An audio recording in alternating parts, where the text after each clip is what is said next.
Buenas tardes. En esta oportunidad vamos a hablar sobre los parámetros clínicos de inflamación y destrucción periodontal.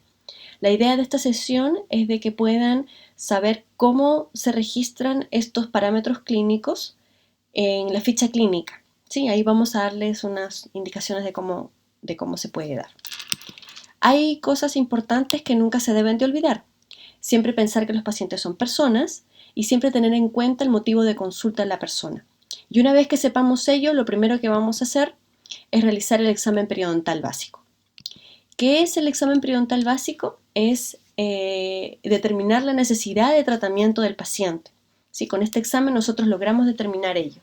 ¿Sí? Y se hace con una sonda especial, una sonda OMS se le llama. ¿Y qué tiene estas características? En la parte final de la sonda hay una bolita que tiene aproximadamente 0,5 milímetros y de ahí una banda metálica que mide aproximadamente 3,5 milímetros y después viene una banda negra que mide 2,5 milímetros porque va desde 3,5 a 5,5 milímetros y finalmente dos banditas negras que una mide 8,5 milímetros y la más posterior mide 11,5 milímetros. Esta sonda está graduada según la codificación de CPI-TN, que es el índice de necesidad de tratamiento periodontal de la comunidad. Y como les vuelvo a repetir, esta sonda se utiliza para un screening inicial, ¿sí? Para determinar la necesidad de tratamiento del paciente. Para ello se hace el examen periodontal básico. ¿Cómo se registra? Hay que tener en cuenta dos cosas, tres cosas. Que la cavidad bucal se divide en 6 sextantes, como lo ven en la figura, premolares y molares, un sextante, y de canino a canino, otro sextante, y así sucesivamente con los otros lados. Se registra el mayor valor del sextante y se usa, como ya les mencioné, la sonda OMS. ¿Sí? Les voy a mostrar un video en el cual muestra cómo se hace el registro, cómo se coloca la sonda dentro del surco. ¿Sí? ¿Y qué es lo que significa con registrar el mayor valor del sextante? Ustedes van a ir sondeando sitio por sitio, porque se registran o se sondean o se hace este sondaje en 6 sitios por diente. La idea es de que cuando van pasando cada sitio, van a ir registrando un valor en la mente, no necesariamente en un papel. Y cuando vean que uno de esos registros sea el más alto, ese es el que se registra. Es más, cuando se llega al registro, cuando uno de esos sitios llega al registro 4, ¿ya? O al código 4, ya no se sondea más, ya no se hace más sondaje, ¿ya? Simplemente se pone el valor 4 porque es el mayor valor. ¿Cómo se hace este sondaje? Paralelo al eje perpendicular del diente, se coloca la sonda y se introduce dentro del surco hasta donde no me permita más. Normalmente para practicar el peso o mejor dicho la fuerza es colocar la sonda debajo de la uña, en el lecho unguial se le llama. Y si nosotros llegamos y vemos una zona o la zona blanca del lecho unguial, esa es la fuerza máxima que nosotros podemos registrar. Es así como se tiene que hacer 6 sitios por diente. ¿Cuáles son esos 6 sitios por diente? Distal vestibular, medio vestibular, mesial vestibular, y para palatino o paralingual, mesial palatino lingual, centro palatino lingual y distal palatino lingual.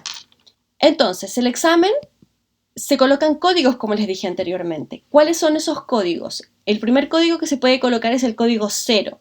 En el examen yo tengo que estar viendo de que todos los tejidos periodontales están sanos, ¿ya? ¿Y cuál es la necesidad? Porque se supone de que este examen registra la necesidad de tratamiento del paciente, que es adecuado y, adecuado cuidado preventivo, ¿no? Entonces estamos dentro de lo sano, vamos a llamarlo. También se puede registrar el código 1. ¿Cuál es el código 1? Es cuando, como ven en la fotografía, se nota que entra la bolita negra que tiene la punta de la sonda. ¿Cuánto mide? 0,5 milímetros. ¿Qué se observa también en el examen? Sangrado observado después de 30 minutos, después de hecho del sondaje, pero no hay sacos periodontales. Un saco periodontal se puede definir como una profundidad de aproximadamente 4 milímetros y tampoco hay cálculo, ¿ya? Después, en cuanto a la necesidad, hay que realizar una instrucción de higiene oral y adecuada terapia y puede incluir una remoción de capa subgingival, ¿sí? Después, para el código 2, es como se dan cuenta, ya no entra solo la bolita de la sonda, sino ya entra un poco más, pero menos de 3,5 milímetros. En el examen también se presencia cálculo y obturaciones defectuosas y la necesidad es también instrucción de higiene oral, una terapia adecuada que incluye la remoción de placa subgingival, cálculo y correcciones de márgenes de restauraciones retentivas. El código 3 ya no entra a los 3 milímetros, sino pasa más. Puede llegar este registro a la zona negra. ¿Se acuerdan que la zona negra es de 3,5 milímetros a 5,5 milímetros? Ya, ahí llega la sonda periodontal cuando nosotros la ponemos en este sitio.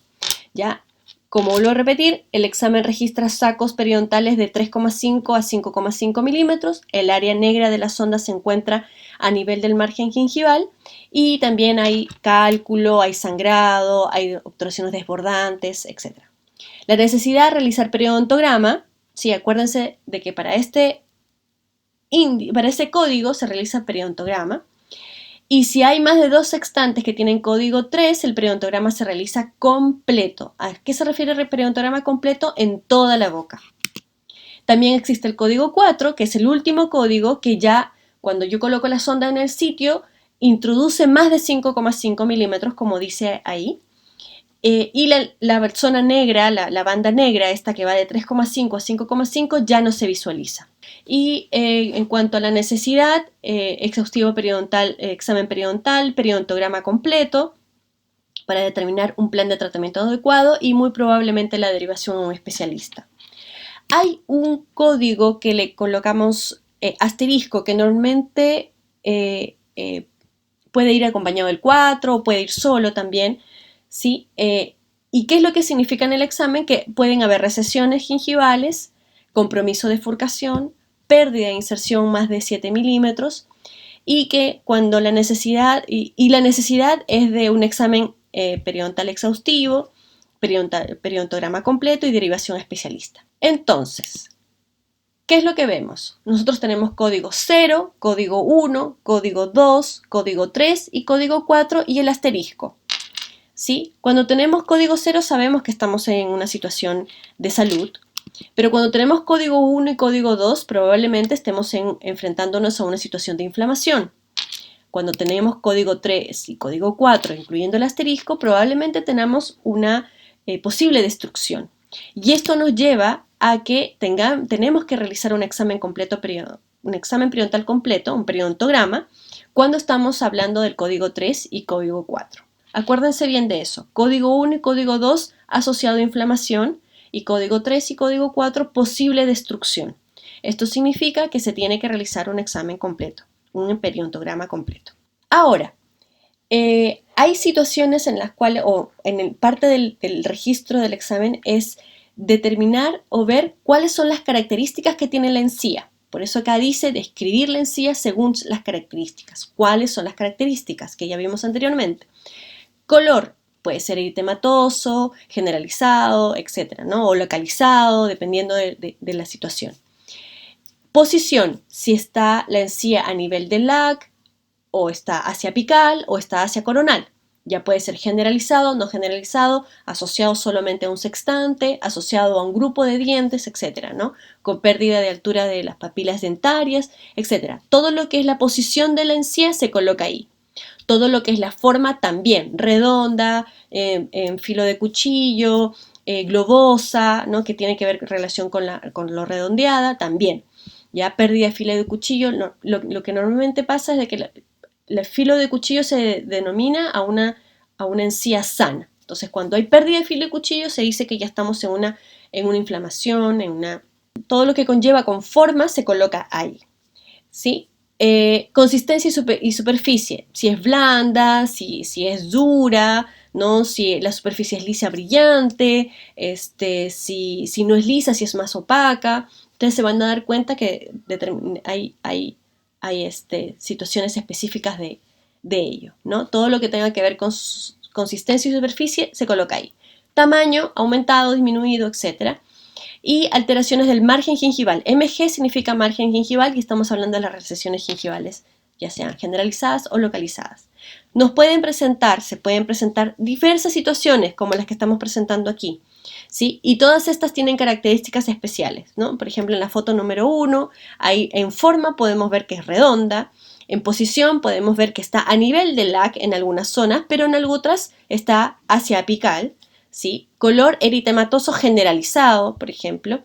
Con respecto a la tercera foto también lo mismo, tamaño aumentado, color eritematoso generalizado, redondeada, ¿no? Se nota brillante, si ustedes se dan cuenta, tanto en la primera como en la tercera foto hay una brillantez de la encía, ¿ya? Entonces todas esas características se escriben y se colocan.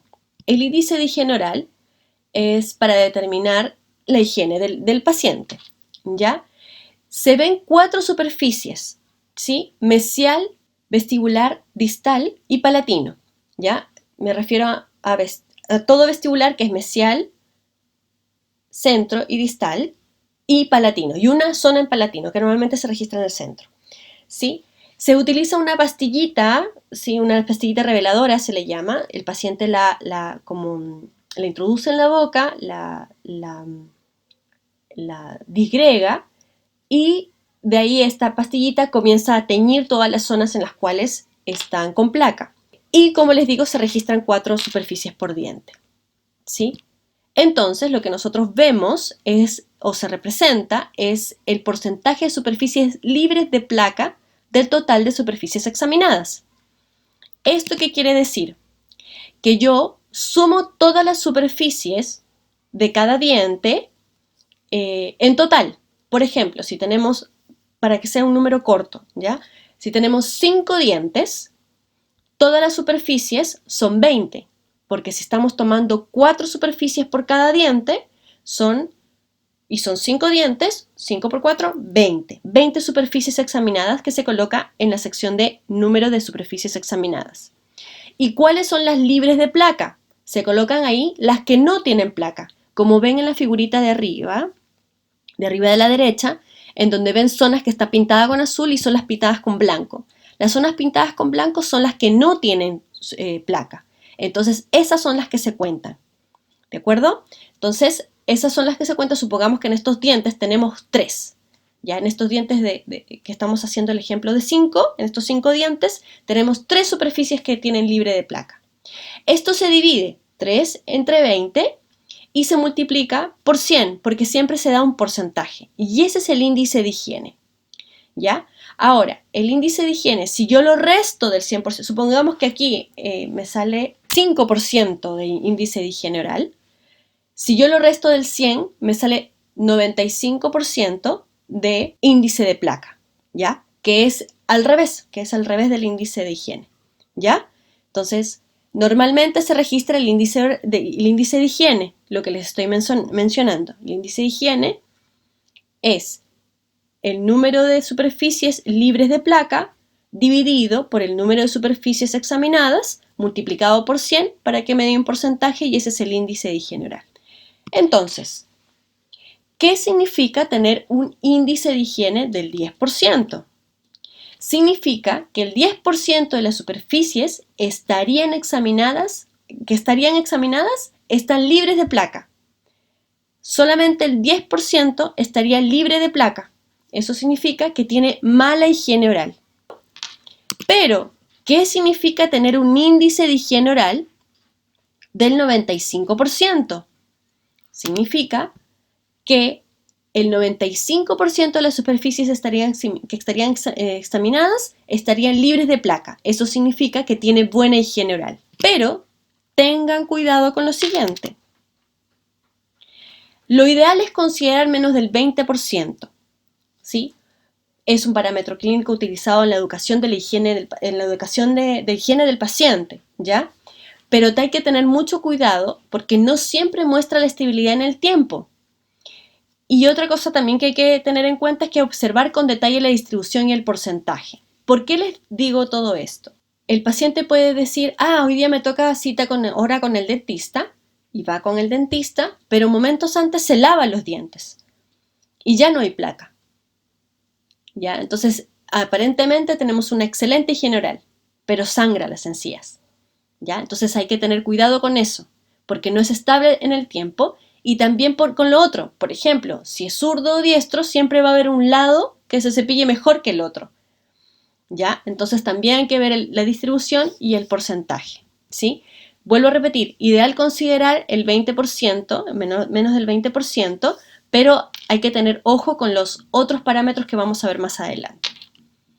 Otro de los índices que vamos a ver también son las recesiones, que las detalló el doctor Miller hace muchos años. Las divide por clases, son 4 clases.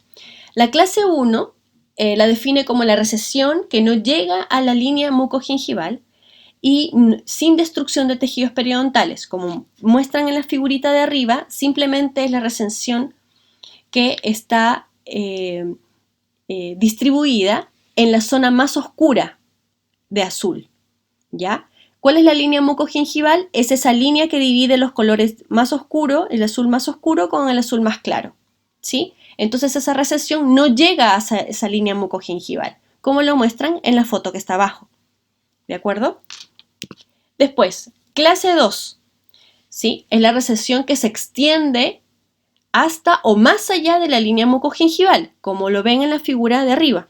Se dan cuenta de que la línea mucogingival está como partida. ¿Por qué? Porque la recesión va más allá y como que la corta, vamos a decirla, ¿no? No hay continuidad de esta línea mucogingival, pero no hay destrucción periodontal de la zona interdental.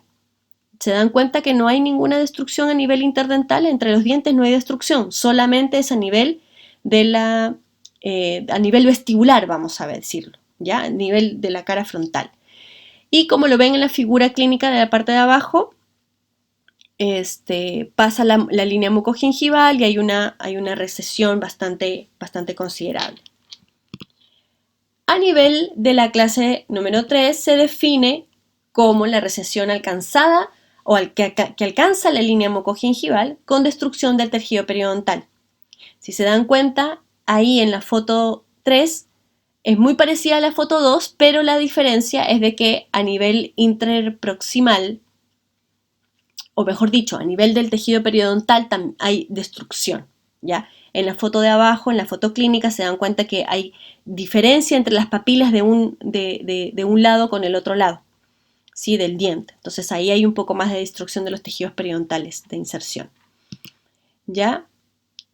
Y el código o la clase 4 es una recesión que se extiende más allá de la línea mucogingival con destrucción grave periodontal en la zona interdental. Ya, como ven en la fotografía, no hay ya línea mucogingival, ya hay una destrucción, las papilas están como destruidas, están perdidas, ¿sí? Fíjense en la foto clínica de abajo, vemos que está ahí la zona interproximal comprometida, tanto de mesial como de distal, de estos dientes, de estos incisivos anteriores. ¿Ya? Esas son las 4 clasificaciones de Miller. Ahora, vamos a rellenar un periodontograma. Normalmente está diseñado de esta forma. En la ficha clínica también. Hay un poquito de cambios en la ficha clínica, en la ficha que en algún momento lo van a ver en clínica, pero la idea es que tenga todos estos puntos, ¿sí? Pero tenemos que saber cuál es la definición y cuál es la importancia de este periodontograma, ¿ya? Entonces, la ficha clínica donde se registran los datos que se observan al realizar una exploración detallada y minuciosa del estado periodontal del paciente. Esto es primordial. Dense cuenta de que aquí hay una zona en donde dice inicial, reevaluación y mantención. Cuando llega el paciente se le hace un periodontograma inicial. Cuando se va avanzando con su tratamiento, va a pasar una fase de reevaluación y luego de mantenimiento, y ahí se van registrando los logros o los no logros del paciente, ¿sí? Entonces, eso es importante tener cuenta porque tiene que ir detallado punto por punto cómo ha ido desde el comienzo y cómo va avanzando el paciente. Y eso tiene que ser detallado y muy minucioso. Y la importancia de registrar los datos reside en que permite comparar en el tiempo los resultados del tratamiento y la evaluación de la enfermedad periodontal. Lo que les vuelvo a repetir, es por eso que se hace uno inicial, después en una reevaluación y en un mantenimiento, porque vamos a ir viendo la evolución del paciente. Así también lo podemos educar, porque le podemos dar una buena felicitación diciendo, oye, usted ha mejorado, o también le podemos decir, tiene que mejorar en esto porque no ha avanzado mucho, ¿ya? Ahora, ¿con qué sonda se hace o con qué sonda yo puedo ir rellenando todo este periodontograma? La sonda se llama sonda periodontal Carolina del Norte. ¿Qué diferencia tiene con la sonda OMS? La siguiente. Si ustedes se fijan, la sonda OMS tenía como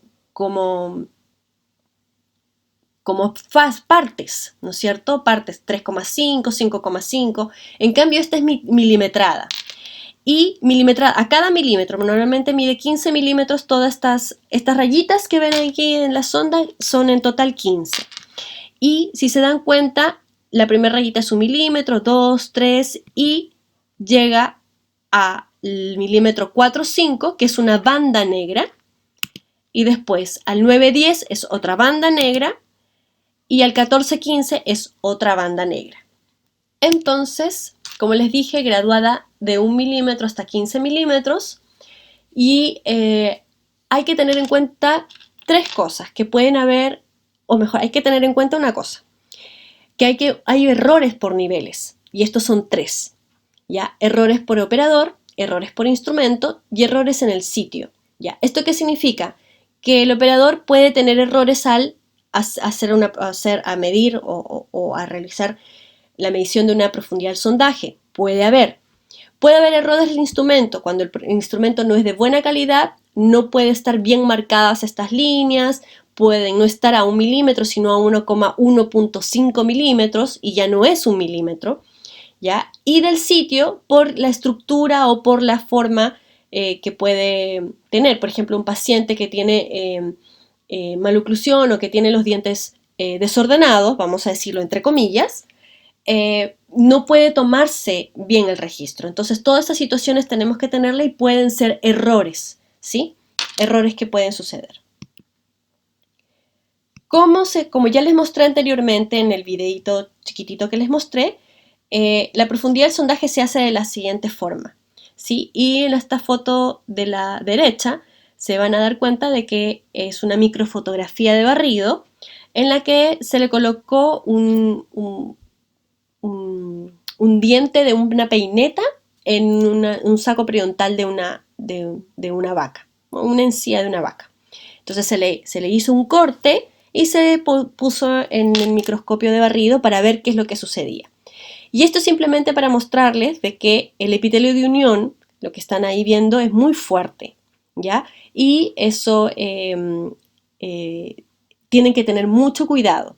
Por eso les vuelvo a decir, topen la sonda, colóquenla debajo de la uña de un dedo de la mano y hasta que sientan o vean una zona blanquecina de su uña, esa es la fuerza máxima que ustedes tienen que colocar dentro del saco periodontal. Ya les mencioné los errores a 3 niveles, una fuerza controlada de 0,2 newton, que es lo que les estoy mencionando, de que aproximadamente cuando se pone blanco en el lecho unguial, y la sonda que se utiliza normalmente para hacer un periodontograma es la sonda Carolina del Norte. Acordemos un poquito, la sonda que se utiliza para periodontograma es sonda Carolina del Norte, y para hacer el examen periodontal básico es la OMS, ¿ya? Lo ideal, eso es lo ideal. Entonces, vamos a idearnos un paciente que viene por primera vez y le vamos a hacer un periodontograma inicial, ¿sí? Y vamos a ir registrando el periodontograma. Entonces vamos viendo todos los puntos que tenemos que registrar y el primer punto que aparece es la supuración. La supuración es un parámetro clínico que mide destrucción, ¿no? Como ven ahí en la radiografía, pero no necesariamente es al 100% periodontal, puede también ser un problema endodóntico. Entonces hay que evaluar muy bien al diente. Miren, dense cuenta cómo coloca la sonda el dentista y hay un exudado de color blanquecino, que eso se le llama o que se le denomina supuración. Se registra en el periodontograma con un signo positivo, ¿sí? Ahora lo vamos a ver. Y hay que fijarse y tener bien en cuenta de que es distinto la supuración a una fístula, ¿ya? Eso lo van a tener muy bien en claro cuando hablen de lesiones endoperidontales en endodoncia. ¿Cómo se registra en el examen periodontal en el periodontograma? De esta forma. Un signo más en el diente en el que tenga supuración. Es un signo por diente, ¿ya? Un signo más por el diente. Normalmente se describe lo que es positivo. En este caso, el diente 1,1 y el diente 2,1 tienen supuración, entonces por eso se le marca el signo positivo, ¿sí? Otro de los parámetros clínicos que se registran en la ficha clínica, en el periodontograma, es el sangrado. Y este es un signo muy importante porque es signo de inflamación. ¿Cómo se ve el sangrado? Se pone la sonda en el surco, como les mostré ahí en la foto anterior o en el video. Se coloca en el surco, pero esta vez no es tan profundo, ¿sí? Es a nivel del surco nada más, aproximadamente 1 milímetro, ¿sí? Y se espera aproximadamente 30 segundos y si sangra se coloca un signo positivo que ahora se los voy a mostrar y si no sangra no se coloca negativo o no se coloca, ya no se coloca nada. Entonces, vuelvo a repetir, se registra en el periodontograma con un signo positivo, ¿sí? Hay que tener en cuenta una cosa, de que la gingivitis se define con más del 10% de las zonas sangrantes, con una profundidad de aproximadamente mayor a 4 milímetros. Les menciono estos detalles para que cuando hablemos de la clasificación de la enfermedad periodontal lo tengan un poco claro, ¿ya? Porque la nueva clasificación define otras cosas, ¿sí?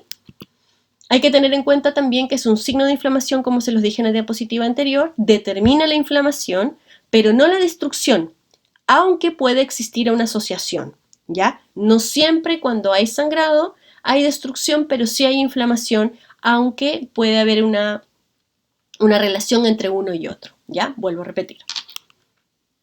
Ahora, la definición de la gravedad y de la extensión de la gingivitis, ¿y por qué les digo esto? Porque este parámetro clínico está asociado con la gingivitis. Existen dos opciones para registrarlo. Para ver la gravedad existen dos opciones. La opción 1, que puede ser leve, la moderada, que va de 10 a 30%, y la grave, que va a mayor al 30%. Y la segunda opción es verlo por grados, grado 1, 2, 3, 4, 5, y cada uno de los grados se divide en 20% aproximadamente, ¿sí? La extensión se puede definir como localizada, que va del 10 al 30% de los sitios sangrantes, y la generalizada, que va a mayor del 30% de los sitios sangrantes, ¿sí? Esto lo van a ver más detalladamente cuando se hable de la clasificación de las enfermedades periodontales y gingivales, ¿sí? ¿Cómo se registra en el periodontograma? Ya se los mencioné. Un signo positivo, como lo ven ahí, ¿sí? Signo positivo, y cuando no hay, no se coloca nada, no se pone signo negativo, simplemente no se coloca nada, ¿sí? Otro de los parámetros clínicos que vamos a ver es la movilidad, y normalmente se toman dos instrumentos rígidos. Usualmente se pueden tomar los mangos de los espejos, ¿sí? Y se toma el diente, como lo ven en la fotografía, y se prueba la movilidad. ¿Por qué no utilizar los dedos? Porque los dedos tienen cierta resiliencia, entonces puede uno confundirse. Por eso se toman estos instrumentos rígidos, ¿sí? Se registra en el periodontograma con 1, 2 o 3 en números romanos. Tengan claro, y vuelvo a repetir, 1, 2 o 3 con números romanos. Siempre se equivocan y a veces ponen números ordinales. Entonces, 1, 2 o 3 en números romanos usando dos instrumentos rígidos como les mencioné. puede ser usado como un signo de destrucción de periodontal, de soporte, pero puede ser reversible, ¿sí? Este parámetro junto con el de supuración pueden también ser otros tipos de problemas que al eliminar ese problema, que puede ser oclusal, endodóntico, etc., esa movilidad se pierde. Entonces no necesariamente es al 100% a nivel periodontal. Entonces se tiene que evaluar de forma conjunta con otras áreas. Entonces, ¿cómo se define cada uno de los grados? Grado 1 es hasta 1 milímetro de movilidad en el plano horizontal, grado 2 es más de 1 milímetro en el plano horizontal y grado 3 es más de 1 milímetro en el plano horizontal, pero con intrusión y extrusión. ¿Cómo se registra? Con 1, 2 o 3 en los dientes, en cada uno de los dientes que nosotros veamos que exista movilidad. ¿De acuerdo? Entonces, 1, 2 o 3 en números romanos, en los dientes que nosotros veamos cualquiera de los grados que encontremos. Otro de los signos que vamos a ver es el compromiso de bifurcación, ¿sí? El compromiso de bifurcación, en este caso se utiliza una sonda especial, que es la sonda Navers. Y tiene una particularidad, porque es una sonda que es curva, ¿sí? Algunas, como esta, tienen detallado de 0 a 3 milímetros, de 3 a 6 milímetros, de 3 a 9, de 9 a 12. Pero otras no, ¿sí? Porque, y miren, les voy a mostrar acá, hay 3 milímetros, 6 milímetros, 9 milímetros y 12 milímetros. ¿Sí? Y otras no, otras sondas no tienen este milimetraje, ¿sí? Porque ahí les voy a enseñar en la próxima diapositiva cómo es la clasificación. ¿Sí? La bifurcación se ve de esta forma. ¿Cómo se introduce la sonda? Se introduce la sonda dentro de los dientes multirradiculares, ¿sí? Para ver el grado que pueda tener. Se registra en el periodontograma con 1, 2 o 3 en números romanos también, acuérdense, usando una sonda Navers, como les dije. Y puede haber lo siguiente. Clase 1, pérdida ósea horizontal menor a 3 milímetros y cuando la sonda se retiene. Como ven en la fotografía, solamente entra aproximadamente la punta de 3 milímetros de la sonda y se puede retener también. ¿Ya? Entonces ahí es una clase 1, como ven en la fotografía y como ven en la radiografía. Clase 2, pérdida ósea horizontal mayor a 3 milímetros, pero no del todo del ancho de la furca. Cuando la sonda penetra, pero no atraviesa toda la furca. ¿Ya?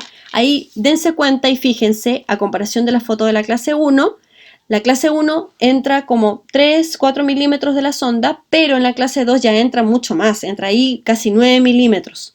Pero si ustedes se dan cuenta y se fijan al otro lado, al lado palatino o vestibular, como ustedes quieran verlo, no se nota la sonda no atraviesa por completo.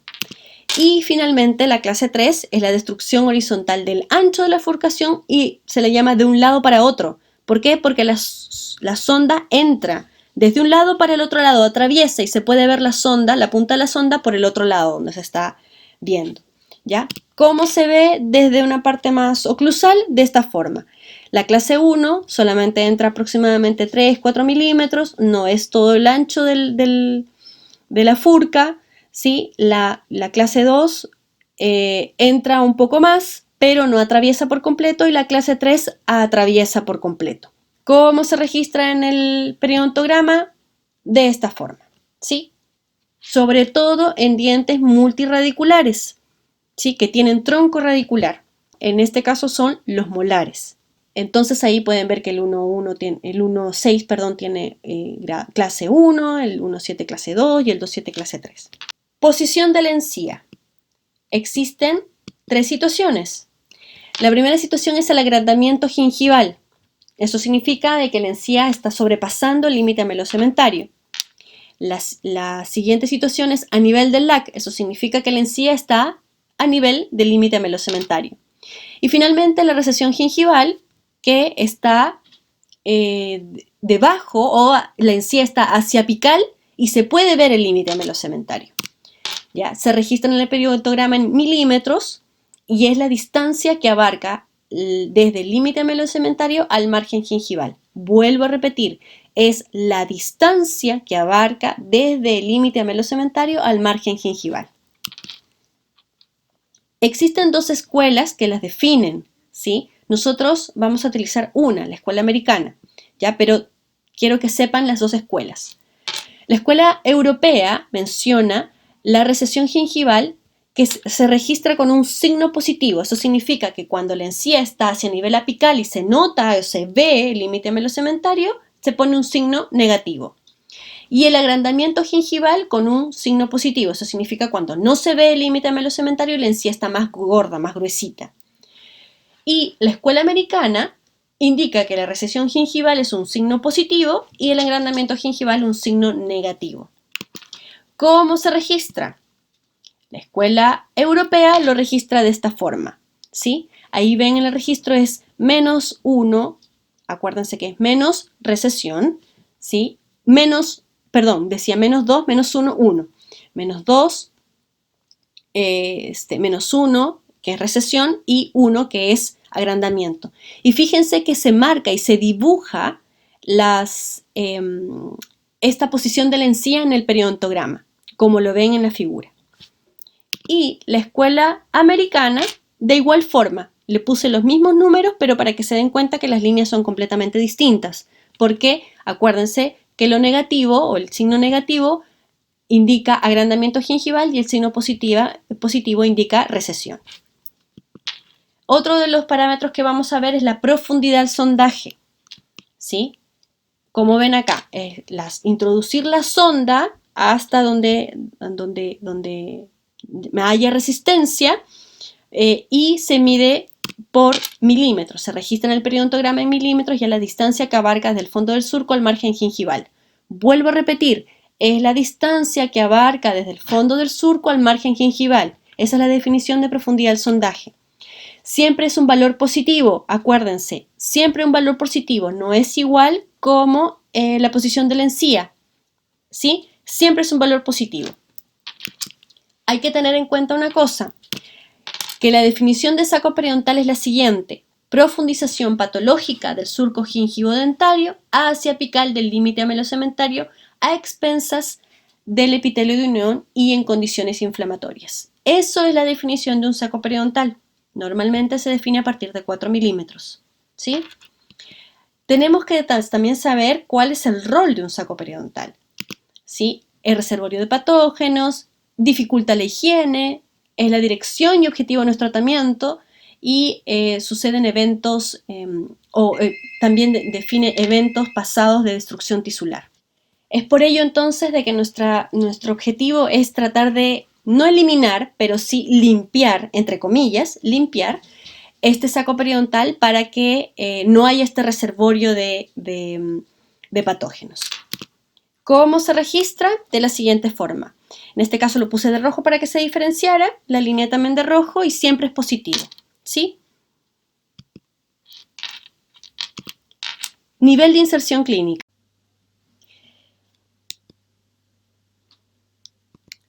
Se registra en el periodontograma en milímetros y es la distancia que abarca el fondo del surco hasta el límite amelocementario, ¿ya? Como ven en las fotografías, podemos ver diferentes formas de niveles de inserción clínica y esto nos da diferentes parámetros que ya lo vamos a ver detenidamente en la clase de la nueva clasificación de las enfermedades periodontales.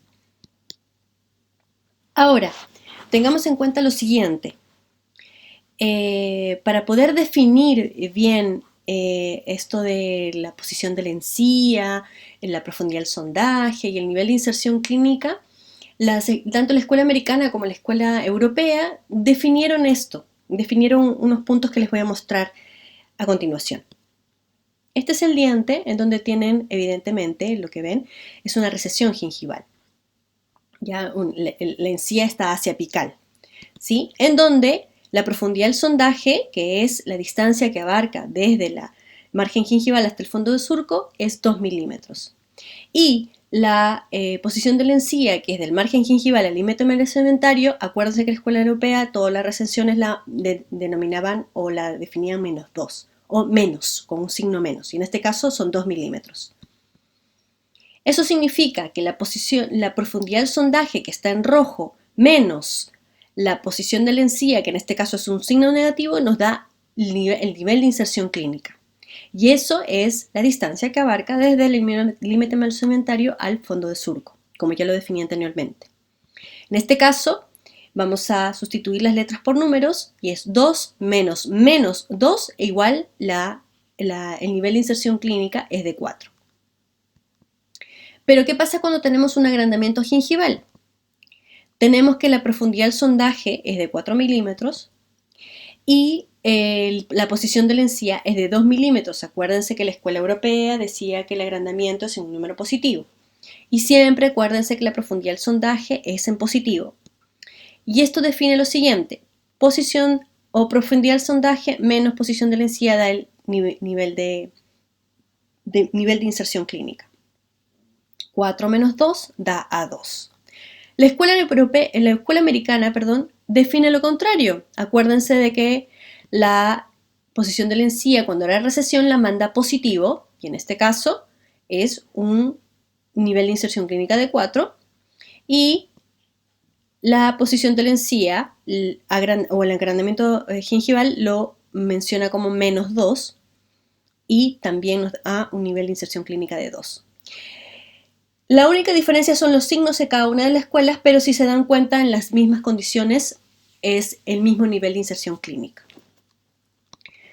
Acuérdense que lo azul siempre es la profundidad del sondaje y la azul es la posición de la encía y la profundidad del sondaje es en rojo. Nosotros nos vamos a quedar con la escuela americana y es la escuela que nosotros vamos a manejar en clínica y en la ficha clínica también. ¿Ya? Acuérdense de que la posición de la encía es cuando es recesión, cuando está hacia apical es positivo y cuando está hacia coronal, un agrandamiento, es negativo. Pero así como lo muestra en esta figura, quiero que también tengan definido o bien claro de que hay diferentes niveles de inserción clínica. En todas estas figuras que ven en A, B y C, siempre la posición o el nivel de inserción clínica es de 6. Pero si se dan cuenta, la posición de la encía es diferente y eso es lo que nos va a dar una característica importante, y por ello tenemos que tener bien en cuenta de que la definición del nivel de inserción clínica es la aproximación clínica, vuelvo a repetir, es la aproximación clínica del nivel de inserción del epitelio de unión sobre la superficie dentaria, ¿ya? Es por eso que debemos tener claro cuál es la posición de la encía y cuál es la profundidad del sondaje para tener una buena definición del nivel de inserción clínico. Entonces, ¿cómo se escribe o se registra en el periodontograma? Es la resta aritmética tanto de la profundidad del sondaje como de la posición de la encía. Y en este caso lo puse de color negro. Y si se dan cuenta, dibujé también la línea roja, que es la profundidad del sondaje y la posición de la encía, ¿no? Y eso nos da una claridad un poquito más certera, o una aproximación clínica, como dice la definición, del nivel de inserción clínico. Esto es en la escuela europea, como les mencioné, y esta es en la escuela americana. Para la nueva clasificación de las enfermedades periodontales, el nivel de inserción clínica tiene una nueva importancia.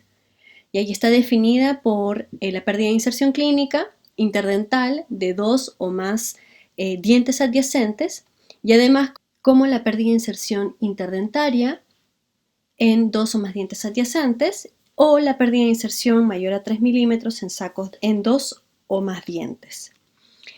Hay dos formas adicionales, o hay dos situaciones en las cuales se pueden clasificar las enfermedades periodontales, que es por los grados A, B y C, y eso deriva a diferentes ítems que se tienen que evaluar, que es la evidencia directa, la evidencia indirecta y los factores modificantes, y los estadios, estadio 1, 2 o 3 o 4, y define la gravedad, la complejidad y la extensión en la distribución.